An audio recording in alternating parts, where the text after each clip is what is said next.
Hello, lovely humans. Leeza here from Mindful Tarot. I want to talk with you today about the court cards, and I want to do so um, in the context of a pretty simple, actually, basically completely obvious observation, but one that I've found really helpful recently. And the observation begins with this common feeling I think a lot of us have that the court cards are difficult. That it's hard for us to feel confident in our readings, that it's hard for us to wrap our minds around the court cards, um, that we feel at sea with the court cards. You know, we're wondering, are these about events? Are they about people? Is this about the querent? Is this about me? Is this about someone coming into my life? Is this predictive? Is this blah, blah, blah, blah, blah, and so forth? Now, all of those questions, no doubt, those are questions that come up when we're working with the court cards. But those are also questions that come up when we're working with any of the 78 cards, whether it's major arcana, minor arcana, court, pip. No matter what it is, we're always asking questions about, is this about me? Is this an aspect of me? Is this an energy in me? Is this in my world? Is this in the querent's world? Is this a predictive event? Is this a kind of internal energy? So the court cards aren't alone in that kind of a difficulty. That's the difficulty of working with the tarot, no matter what card we draw. I want to suggest the court cards are hard for a very simple and historical reason. I'm realizing the light here is fading. That's a little bit better. They're hard for a very simple and historical reason. The court cards are hard because alone of all the 78 cards in the deck, the court cards are the ones that are the least laden with archetypal meaning. Okay, the major arcana come to us from the very earliest deck. So this is the Jodorowsky Marseille deck, right? Fool and Magician and Empress and Emperor and Pope. I don't know what happened to the High Priestess there. She's somewhere hidden. Of course she's hidden. Of course the High Priestess is hidden. Okay, I don't know where she is. Anyway, the Chariot, etc. Justice, because that's 8 in the Marseille deck. The Hermit, the Wheel of Fortune, etc., etc. Strength. So, I have to have the Hangman. These cards in the earliest incarnations in the Middle Ages, these cards are already deeply archetypal, right? They already express the kinds of profoundly rooted in human meaning system kind of imagery that we rely on today when we pull cards. Oracle cards, they're all, even when we're not dealing with tarot systems, they're all coming from the same kind of recognition that you can provide symbolic, archetypal, two-dimensional imagery to folk, and it's helpful, it's useful. It allows us to dive into our intuitions, to dive into the shadows, the inner children, to pull in from the world of the hidden, beyond that which is just within me. Archetype is great. We've got it in the trumps. When the Golden Dawn and others then, when Waite and Coleman Smith then come to work with the pips, okay, so the Marseille deck doesn't give a whole lot of information here. These are not very strongly archetypal. Here we're dealing with number and shape. So we have the symbol of the suit, right? The cup in this case, and we have number. Not a lot here to work with, but when Waite directs Coleman Smith and when she dives in to the meanings that get laden onto the cards from astrology and Kabbalah and alchemy, we get the illustrated pips. So now the pips become archetypes just like the major arcana. Not quite the same, although some decks really take this in the same direction, and the pips start to get keywords that make them sound a lot more like trump cards. So, something like the Tarot of the She. you know, where you have, oh, I'm just getting something. So, uh, oh, I'm looking for a good one. Oh, I don't know. Well, this is just sort of random, but you know, you get something like Dreamer 2. So this is the Two of Swords. Half Moon Truce. The key word here transforms even more clearly the pip into something like a standalone archetype, right? So, you know, that's what happens with the pips. The major arcana already has that link to archetype. But when it comes to the court cards, no translation happens. So, you know, you've got the Marseille, the courts for the cups, the valet, oops, the cavalier, so the page, the knight, the queen, the king, Coleman Smith, the page, oh, we got a little out of order here, the page, the knight, the queen, the king. Not a whole lot of change here, right? I mean, you got a guy on a throne holding a cup. So alone, of all the cards in the 78 card system, the 16 court cards basically just stay court cards. They don't become archetypes in the same way.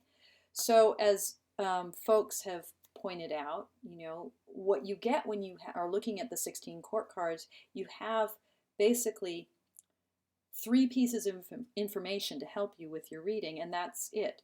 You've got hierarchy, so you've got the layering of rank, right? So the page serves the knight serves his lord and his lady. You've got the way in which that hierarchy gets expressed in terms of, I guess you've got 4 pieces of meaning, because you've got hierarchy, then you've got the ways in which that hierarchy gets expressed in terms of gender binary, so the difference between king and queen. And in modern decks, that gender binary gets interpreted in all sorts of different ways. Some traditional, some wildly not traditional. Some decks go very much out of their way to interpret the gender binary into the figures of the page and the knight, so you end up with princesses, or something like Barbara Moore's steampunk deck, where you've got the page, knight, and the queen are all female figures, so you just have the one lone daddy figure of the king. So you've got hierarchy, you've got gender, you've got potentially chronological ordering, so sort of pages being younger than knights, right? So you can have that kind of association with age, or with where folks are on a time frame. So maybe the initiate versus the apprentice level, the less learned, the beginner, on up to mastery with the king. And then the 4th piece of information that you have is the information about the suit. So, you know, the kind of what have become traditional associations of the 4 courts, the 4 suits with the elements: cups, water, of course, wands, fire, swords, air, and pentacles or coins or discs, earth. So you also have that information. It's not a lot to go on. It's not archetype. It's hierarchy, right? The binary of gender, perhaps some sense of linear progression from beginner or young to old or master, and element, whatever associations we have with the elements. So cups, water, emotions, or spirit, perhaps. Not a lot to go on. That's why the court cards are hard. There isn't a lot there that the modern deck has built into it. So many tarot deck creators, I think, grapple with this in different ways. And today I just want to talk really briefly about one deck, a deck that deserves a longer review. I've only had it for about a month, haven't worked with it enough to do a full review, but it's a deck that I bought precisely because I thought it would be helpful for me when it comes to thinking about core cards, and that is the Animal Totem deck by Leeza Robertson. very recent deck. It's also available in that fabulous series of iPhone and Android apps that Fool's Dog puts out. That's how I first got to know it. I heartily recommend, if you have a smartphone, checking out the Fool's Dog apps. They are wonderful. The images are beautiful. The interface is perfect. All the book material is included, and it gives you a way to work across decks without, without owning even more decks than we all already own, perhaps. Virtually, you can have access to a lot of decks. Anyway, animal totem deck. So the fundamental principle of the animal totem deck actually is, it's kind of fascinating. If we think about the court cards the way that many of us deal with it, which is to say these cards represent personalities or identities or energies associated with individuals, right? So we deal with the court cards. They're not quite yet archetypes, but they have this sort of energetic, individual something something going on with them. The animal totem deck does that for every card. So every card is associated with a different animal, a different totem. So Leeza Robertson then is layering onto the tarot system this idea. I'm seeing if I can.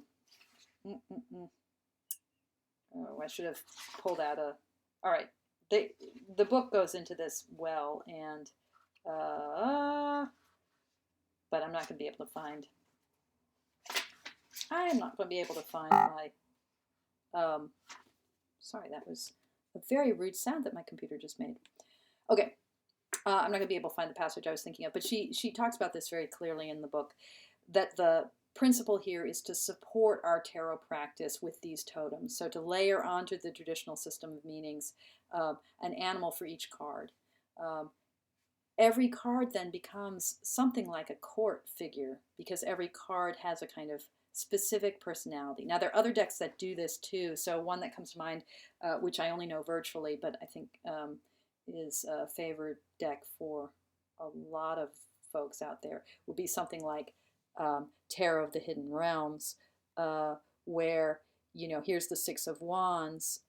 So, it's already associated not just with an image, but with a figure. And each of it's a very sort of person-laden deck. So each of the cards, whatever the cards are, has a kind of person. It's the Hidden Realms, so these aren't exactly people. These are fairies. These are otherworldly beings, so that we can explore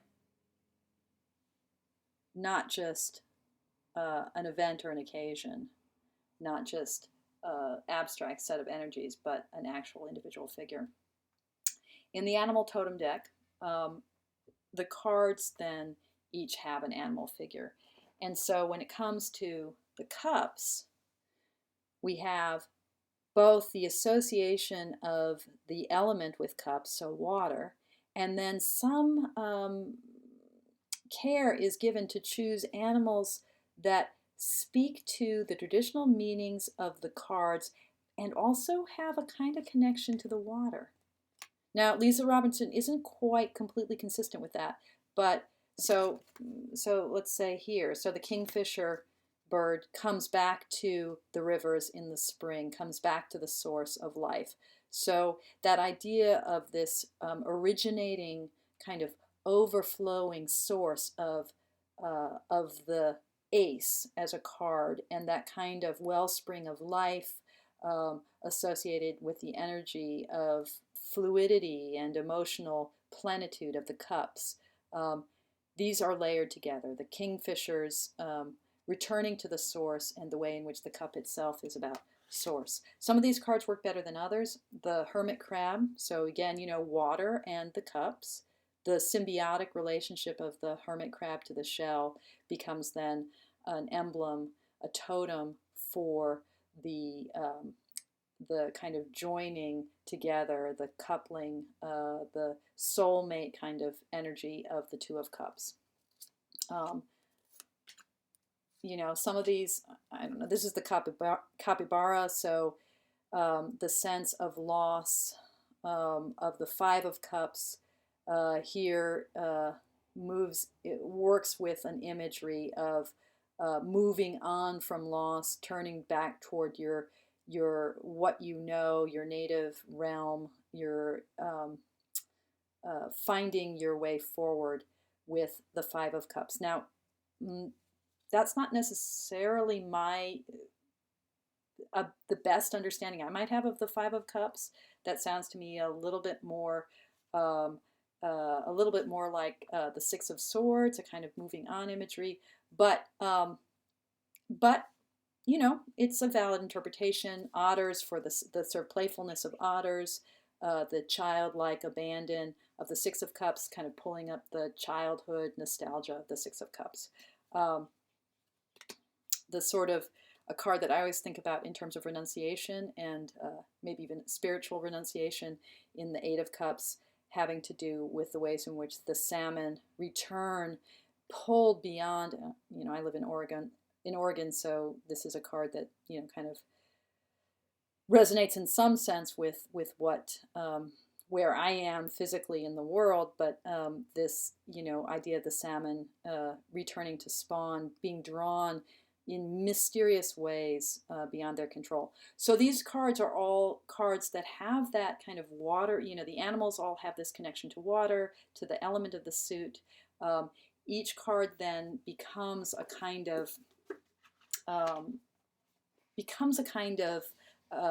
personality-laden exploration of imagery and archetype. So, and in the book, which comes in the kit, so that Eight of Cups, the book with each, sorry, one of these days I got to figure out how to film things for YouTube. Bear with me, folks. So, you know, each entry begins with a kind of message from the totem animal. So the message from the salmon. If one does nothing else with life, one needs to at least have taken a quest. There needs to be some point in your journey where you just give in to the call and allow yourself to do something out of the ordinary. Your soul has a yearning that pulls you towards it with every breath you take. Give in, let go, and let the quest begin.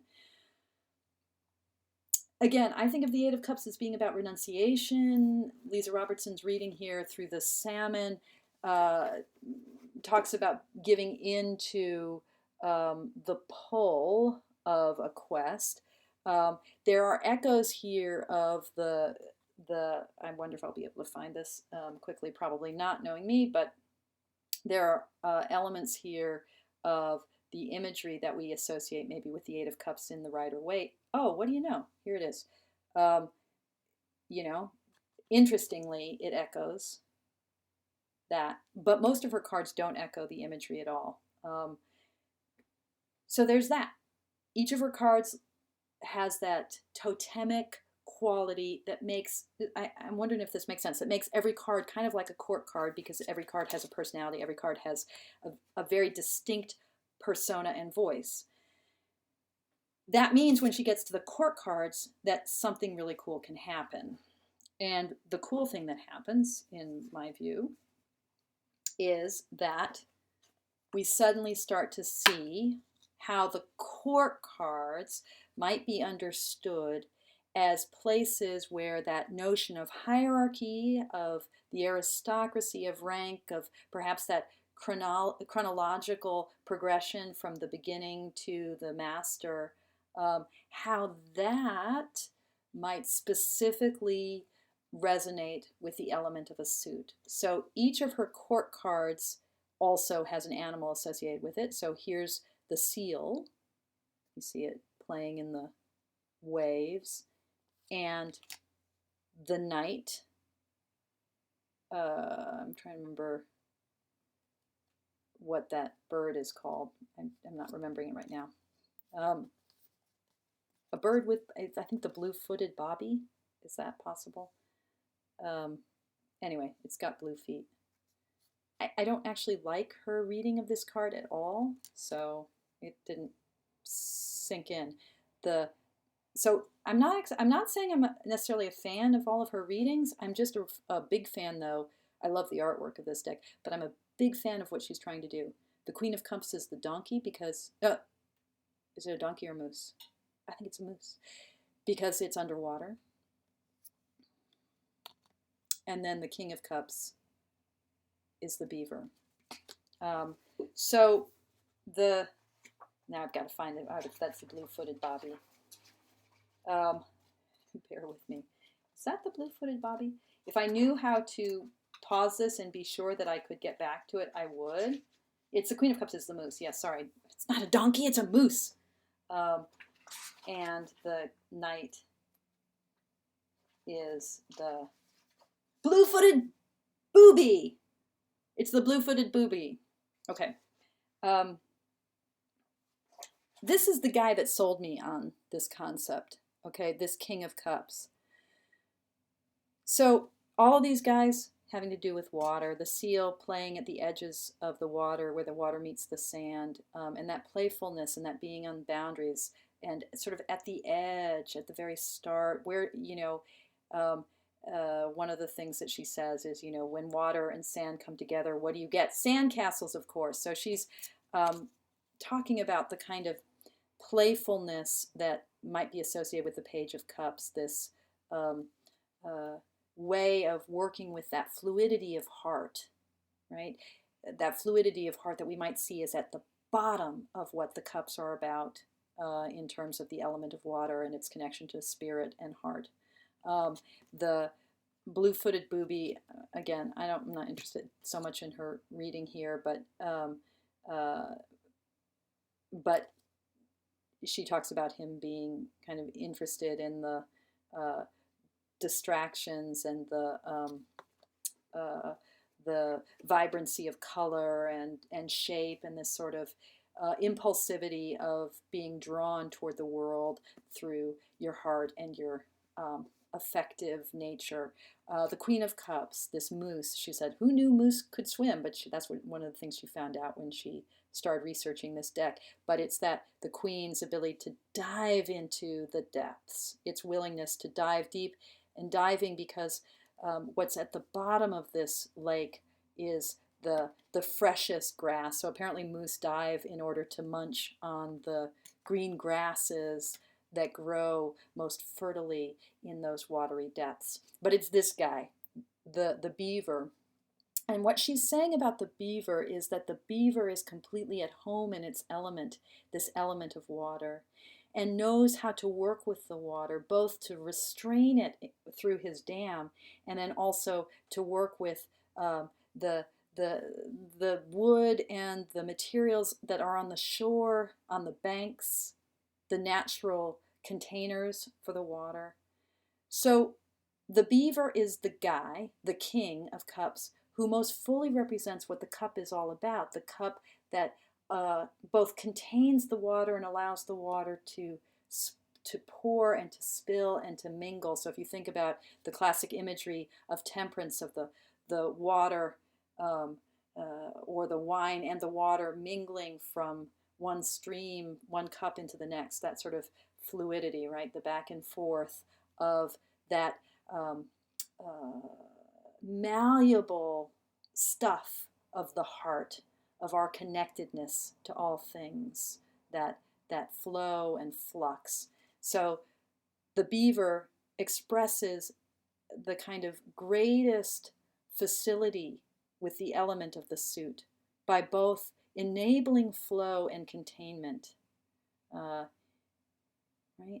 So what's the take home here? I think the two takeaway points of this video, and I have, as you can imagine, I have a whole lot to say about the courts, but the two big takeaways are, one, the court cards are hard because historically they are in many ways the least archetypal of all of the cards in the modern deck. They were never quite archetypes like the trumps, and they didn't get translated in the Rider-Waite system. So of course they're hard. We're trying to make sense of them. What we have as a framework of meaning for the court cards is very scaled back. It's about hierarchy, the way hierarchy might also have this gender binarism to it. a gender binarism, which we can talk more about because that male females also gets translated into active, passive, inner, outer, a whole system of binaries that relate to the way we see the world in two sexed terms, two TWO, even though sexuality and gender might better be understood, should better be understood as a continuum. But that binarism, right?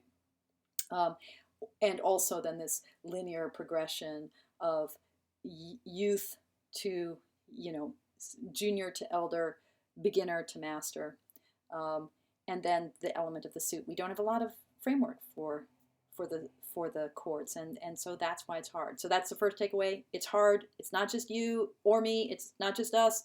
It's hard. Court cards are hard for a reason.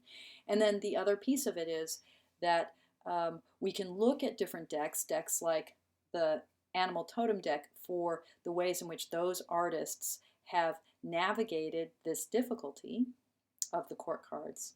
And that can help us begin to make our way. So my closing pitch here would be, let's do a whole lot of cross-deck journeys. Let's explore the imagery that one artist takes for the deck with that which another, because that's the best way we're going to find a support for this practice of exploring our own heart, our own world, and our integration in the world as a whole. So yeah, I've just yacked on and on. Eager to hear what you think, and many thanks to all of you. Thank you for your practice.